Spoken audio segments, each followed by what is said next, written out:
Pessoal, agora a gente, seja bem-vindo de voltas, né? Agora a gente está começando a implementar essa unidade lógica e aritmética. Então nós temos a nossa ALU e nós vamos agora, nesse pedaço aqui, implementar a ALU, conseguir fazer com que ela, como ela vai funcionar por dentro.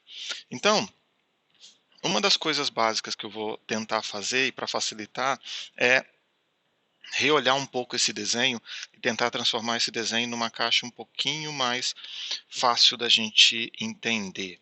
Então eu vou fazer o seguinte, eu vou pegar uma caixa maior, não, desculpa, vou pegar uma caixa aqui,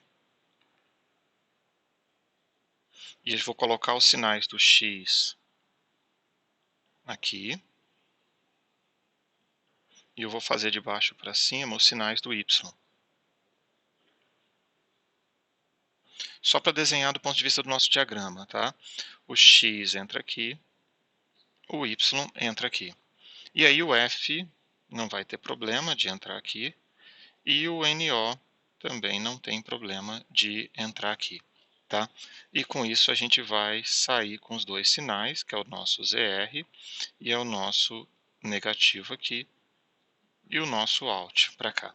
Só para ficar um pouco mais fácil, porque a gente vai ver que a implementação do X, o ZX e o NX é simétrico para o Y, o ZY e o NY. Tá? Então o que a gente tem que olhar? Como a gente vai fazer essa implementação. O que a gente precisa? A primeira coisa que a gente tem que pensar é como que eu posso zerar um sinal? Como é que eu consigo zerar um sinal? Nós temos múltiplas formas de fazer isso, tá? Uma delas seria subtrair ele dele mesmo. É muito comum em vários processadores que você faça x menos x para poder gerar o zero. Aqui a gente vai fazer de uma forma um pouco mais sistemática. Quando eu quiser zerar um sinal, então eu vou ter o x entrando aqui no nosso circuito. E o que a gente vai fazer, esse aqui é o x, a gente vai pegar um multiplexador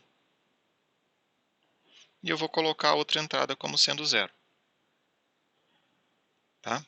O que acontece? Então, quando a gente colocar zx igual a zero, sai o x. Então, o nosso céu aqui, o sinal de seleção do multiplexador, a gente vai botar o zx aqui como entrada. Então, observa o seguinte, se eu colocar zx igual a 1, toda vez que a gente colocar zx igual a 1, o nosso multiplexador sai o valor zero. Quando eu coloco zx igual a zero, sai o valor x. Tudo bem? Então, para poder montar o ZX, é só pegar um multiplexador, colocar o X de um lado, colocar zero do outro. Para quem está tentando lembrar no HDL a gente pode colocar false, que já resolve. E lembrando que esse multiplexador é de 16 bits. Tá bom? Aí nós temos o próximo componente, que é o nosso NX. A gente quer inverter os bits do X. Inverter é fácil, né? A gente tem que fazer. Como que eu posso fazer a inversão dele? Inverter é bem fácil, só que agora, novamente, a gente tem que fazer algo condicional. Sem muito problema, a gente pega exatamente essa saída, bota em outro multiplexador. E aí, o que a gente faz aqui? A gente vai colocar aqui desse lado um inversor. Então, agora, se der 0, sai o valor correto, e se der 1, sai o valor invertido. Então, esse cara aqui é o NX. Observe que a gente está fazendo um caminho dos dados, tá? Então, é importante a gente começar a olhar um pouco sobre o caminho, por onde a gente está olhando com esses valores, certo? Então, pegando aqui, ó, observa aqui, se eu colocar Zx igual a 0, a gente está andando por aqui. E aí vamos supor que Nx tenha valor 1, então a gente fez esse caminho aqui, tá vendo? Esse é o sinal que a gente está transferindo de um lugar para o outro. E a gente está passando o dado, e por isso que a gente fala, primeiro aplica o ZX, depois aplica o NX. Tá bom? Ok? Bom, voltando aqui no nosso sinal, a gente precisa agora fazer um F. O F é um pouco mais fácil, novamente, a ideia é exatamente a mesma. Eu tenho aqui, que é o nosso X modificado, certo? Vou chamar ele de XM. Suponha que eu tenho um YM aqui também, tá bom? E o F com valor 1 eu faço a soma, o F com valor 0 eu faço um E. Basta a gente pegar então e fazer um E aqui e fazer aqui embaixo um somador.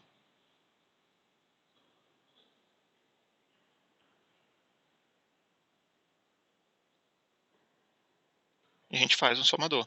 Na saída desses dois aqui, a gente pode pegar o nosso multiplexador.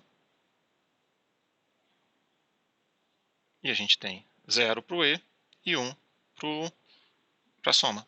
Então, esse cara aqui é o nosso F.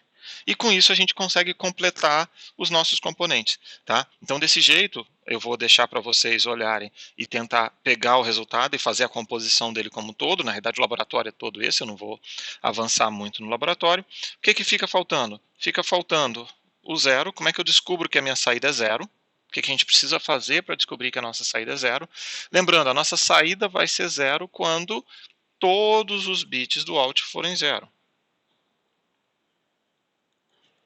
Tá? E a nossa saída vai ser negativa quando o bit mais negativo, mais significativo for 1. Então, esse caso aqui é bem fácil, é só pegar esse bit e gerar para cá. E o zero é fazer uma operação lógica para a gente poder colocar e juntar todos os bits aqui. Tá bom, pessoal? Então, essa é a ideia, esse é o pedaço que a gente está falando de implementação, é isso aqui que a gente tem como meta essa semana, tanto do ponto de vista do exercício, quanto do ponto de vista de fazer essa operação funcionar e fazer uma implementação da nossa unidade lógica aritmética. Recapitulando um pouquinho, a gente vai pegar esse pedaço que nós temos aqui, né? Ok? Ele vai ser o pedaço de cima daqui. A gente vai clonar esse pedaço e vai fazer a versão daqui de baixo com Y, certo? Aí a gente pega este pedaço aqui, ele vai ser o pedaço que está aqui, né?